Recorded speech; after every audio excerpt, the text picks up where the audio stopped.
Salut à tous! Dans la vidéo de cette semaine, on est au Ban Mama où on est éco-volontaire pendant une semaine. Le sujet des éléphants en Thaïlande, c'est quelque chose de très délicat et polémique. Donc on a décidé de venir ici suite à des dizaines et des dizaines de retours positifs qu'on avait eu sur le sujet pour se faire notre idée et comprendre un peu mieux la situation des éléphants en Thaïlande.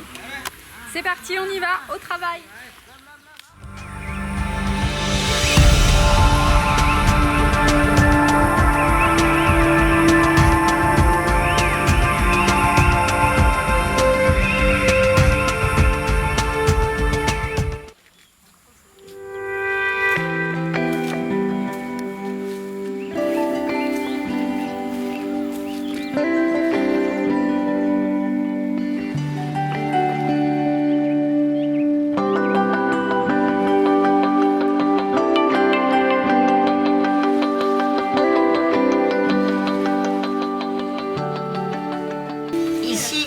C'est le Ban Mama, ça veut dire la maison de maman.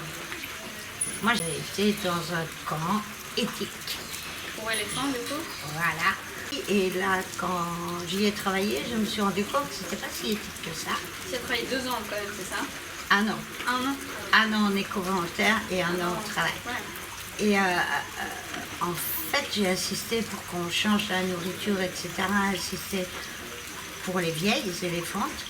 À partir de 50 ans, les dos commencent à s'user, donc tu dois changer l'alimentation. Donc il n'a pas fait. Donc je me suis dit, comme je ne peux pas changer sa manière de faire, je vais faire le mien et pour le bien-être des éléphants comme je veux.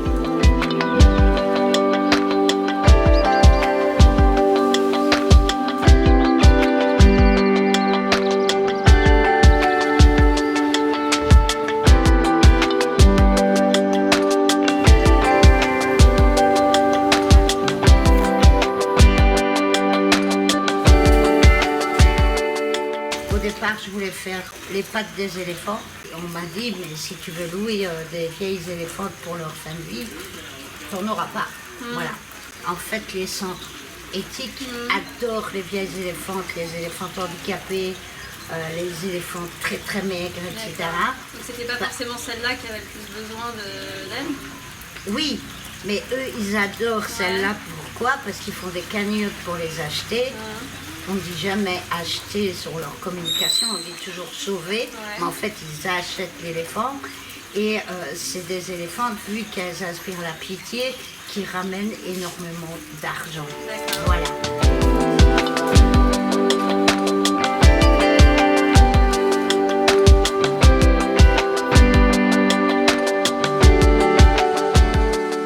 Donc j'ai quand même eu Tao, qui à l'époque je ne savais pas, mais en fait je l'ai eue parce que personne n'en veut, parce qu'elle est considérée comme dangereuse. Toujours maintenant, dans le monde des éléphants, elle est considérée comme dangereuse, alors qu'ici elle est super cool, quoi. Voilà. Et puis après j'ai eu Chujai, dans Shanghai avant, qui était un bébé. Je me suis dit, si c'est un bébé qui arrive, c'est que je dois avoir un bébé. Et maintenant j'ai un peu de tout. J'ai Tao la vieille, j'ai le bébé Chujai qui a 15 mois maintenant. J'ai la mère qui a 28 ans et Doudou qui va vers ses 30 ans.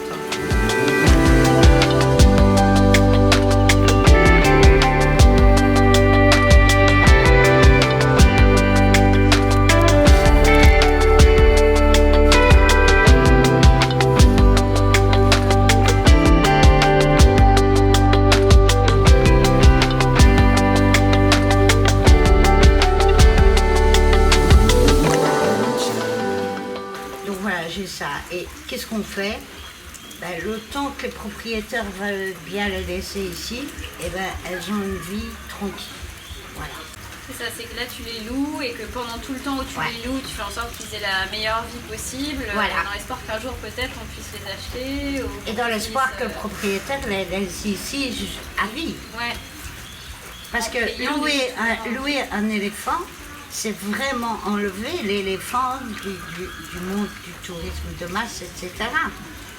Si tu l'achètes, ton éléphant, le mec à qui tu l'as acheté avec son argent, il va racheter un éléphant qu'il va remettre là. En fait, tu n'as fait que remplacer un éléphant par un autre. Si tu le loues, le gars, c'est toujours son éléphant mais son éléphant il ne travaille plus là-dedans. Voilà. Mais la contrepartie, c'est que le propriétaire il peut enlever son éléphant quand il veut et le refaire travailler.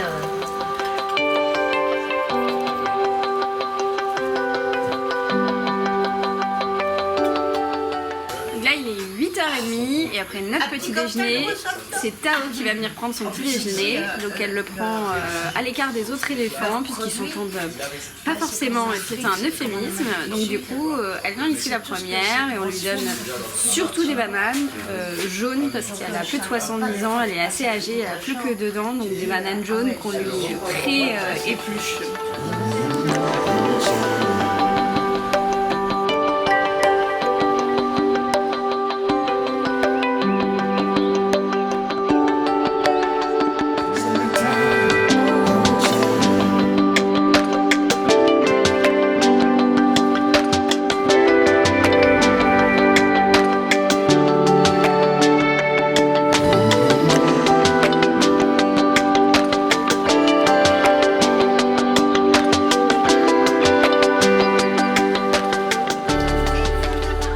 Après 10 heures, après le petit déjeuner des éléphants, on part en promenade avec eux. Ici c'est Tammy et Doudouille et on va du coup se promener un petit peu dans les champs alentours. C'est les éléphants qui choisissent le rythme, on s'arrête un peu partout où ils veulent manger, c'est-à-dire partout.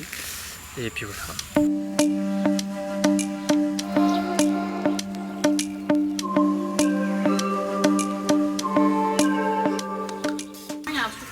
Qui surprend un peu des fois, comment ça se fait qu'on peut monter sur les éléphants alors que Internet répète à longueur de journée qu'il ne faut pas le faire. Monter sur un éléphant ou pas. Moi qui fais 80 kg, moi je calcule toujours par rapport à la plus petite ici qui fait 2,6 tonnes. C'est comme si j'avais moi un chat de 2 kg sur mes épaules. Voilà ce que je représente pour elle. Donc ça me fait un peu rire quand les gens crient au scandale quand on monte sur les épaules d'un éléphant accru. Vous avez bien vu que ça ne change pas leur life, qu'elles vont quand même dans les arbres manger, elles vont à gauche et à droite et elles font leur vie. Il n'y a que se jeter de la boue dessus qu'elles ne feront pas quand vous êtes dessus. Mais sinon, elles font leur vie naturellement, elles s'en foutent en fait, tu ne représentes rien pour elles.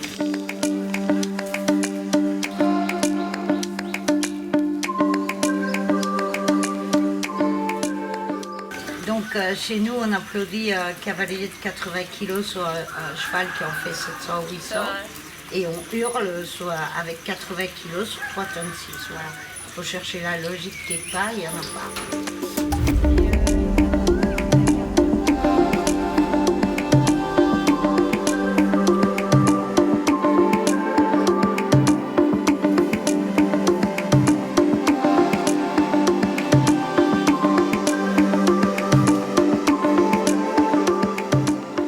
Internet répète à longueur de journée qu'il ne faut pas faire monter sur un éléphant, parce qu'à partir du moment où tu ne fais pas monter sur un éléphant, tu peux prendre vachement plus de visiteurs. Plus tu vas éloigner le visiteur de l'éléphant et plus la quantité de personnes que tu peux prendre va être grande en fait.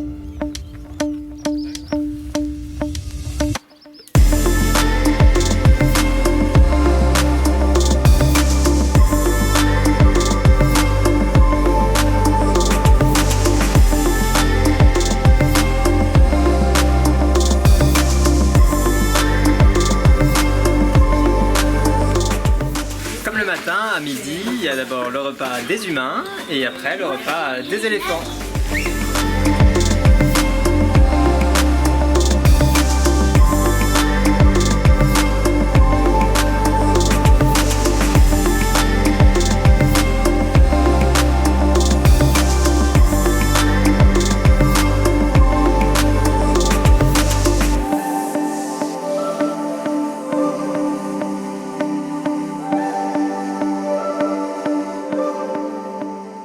Il est 14h, Tao vient de remanger une petite centaine de bananes, je pense.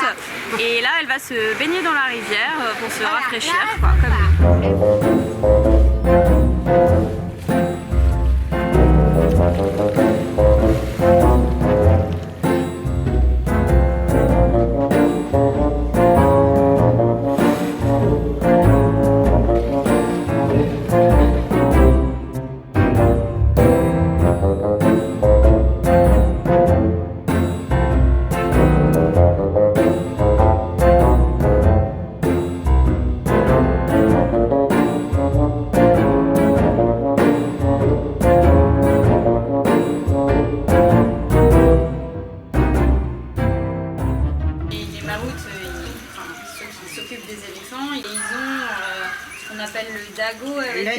le crochet.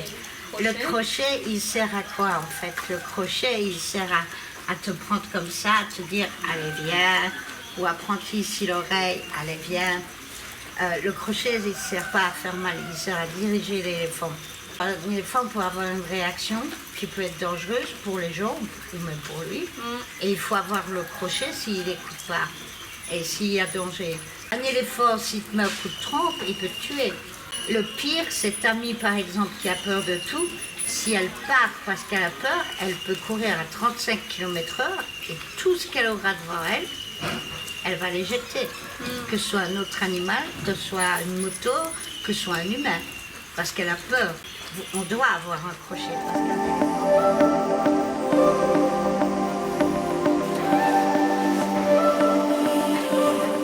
Et les gens me disent, bah oui, c'est un animal sauvage, mais non, il n'a rien de sauvage, il est né domestiqué, ils ne sont pas sauvages. Les Thaïlandais, ça fait 4000 ans qu'ils travaillent avec les éléphants. Donc c'est au même titre que nous avec les chevaux. C'est aussi longtemps. Eux, ils ont choisi les éléphants, nous, on a choisi les chevaux. Voilà. Ils n'ont pas forcément besoin qu'on vienne leur faire des leçons sur comment Pas du tout. Pas du tout. C'est comme, on montre toujours les blessures d'un éléphant, alors qu'il y a 3500 éléphants domestiqués en Thaïlande, et que oui, il y a peut-être 50 cons. Voilà, qui frappent leurs éléphants vraiment, quoi. Ou sinon les autres aiment leurs éléphants. Sur la page Insta, j'ai mis un mec dont l'éléphant est mort, c'était un mâle, mais il était âgé.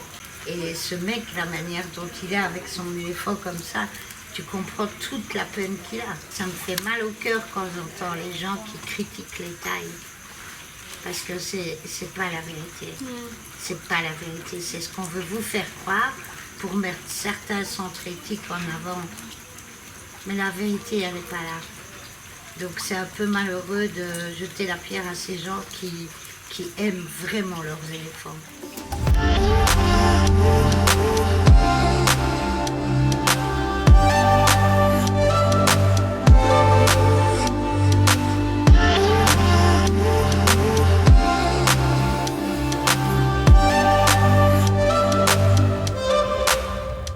Du coup, l'après-midi, le groupe se divise en deux. Il y a la moitié qui va en promenade avec les éléphants et l'autre moitié qui travaille pour aider un peu Ban Mama à entretenir le centre. Donc nous, là, on prépare les chambres des nouveaux arrivants, puisque le but, c'est que tout l'argent qu'on donne aille aux éléphants. Et donc, ce sont les volontaires, les résidents qui préparent et tout ça.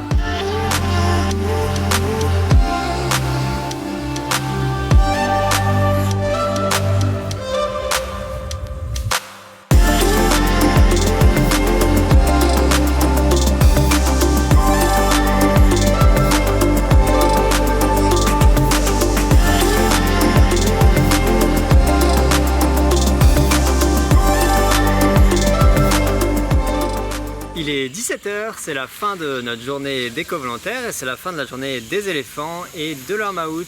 À cette heure-là, les maouts partent évidemment dans leur famille, se reposer, et il est donc plus possible de laisser les éléphants gambader librement sur la propriété pour la zone de sécurité. Donc ils sont attachés ici. Évidemment, on souhaiterait tous qu'ils soient libres plus longtemps. Mama a encore recruté cette année 5 personnes de plus pour leur donner juste 2 heures de plus de liberté dans la journée, mais pour la sécurité des voisins, pour qu'ils n'aillent pas manger les champs d'à côté, pour la pérennité tout simplement du lieu, on est obligé de les laisser attachés la nuit.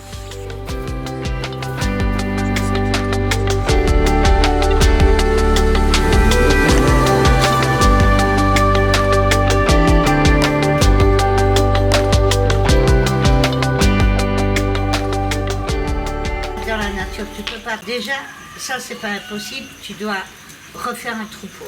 Une horde sauvage n'acceptera jamais un individu qui vient de l'extérieur, à part un mâle qui vient pour s'accoupler, mais d'autres éléphants qui viennent de l'extérieur, ils vont pas les accepter. C'est vraiment une famille.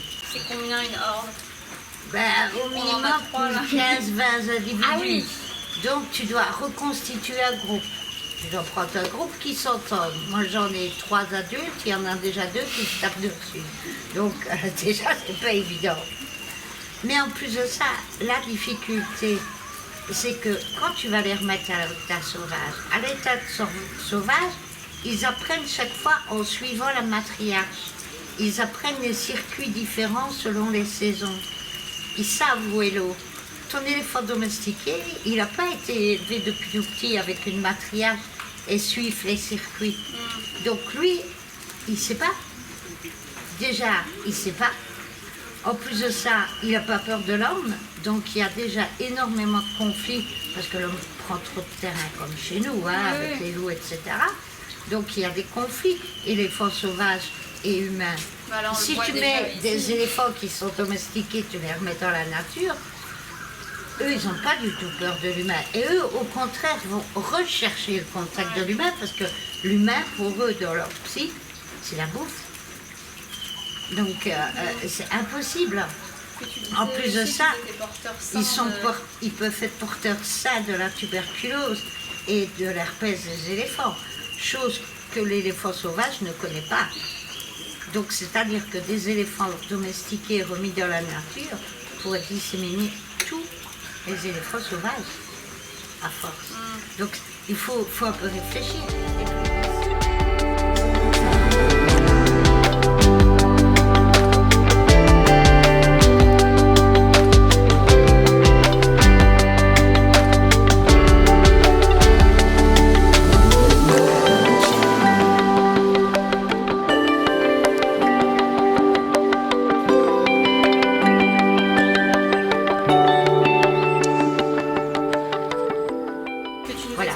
C'est qu'il ne faut pas forcément boycotter les centres de nacelle parce que... le Covid nous a montré ce que ce serait si les gens boycottaient les centres de nacelle. La première année du Covid, ça a été, mais là, ça fait 8 mois qu'il y a un éléphant par semaine qui meurt de faim. Donc si on boycotte les camps à nacelle, ce sont les éléphants qui vont en pâtir. Et c'est eux qui n'auront plus une alimentation suffisante. Ce qu'il faut faire, c'est aller dans les camps à nacelle et demander à ce qu'on retire la nacelle et partir avec l'éléphant et le laisser manger et faire sa vie. Et si les touristes font ça, ils arrêteront de leur mettre les nacelles. Il faut faire changer le système, il ne faut pas les boycotter.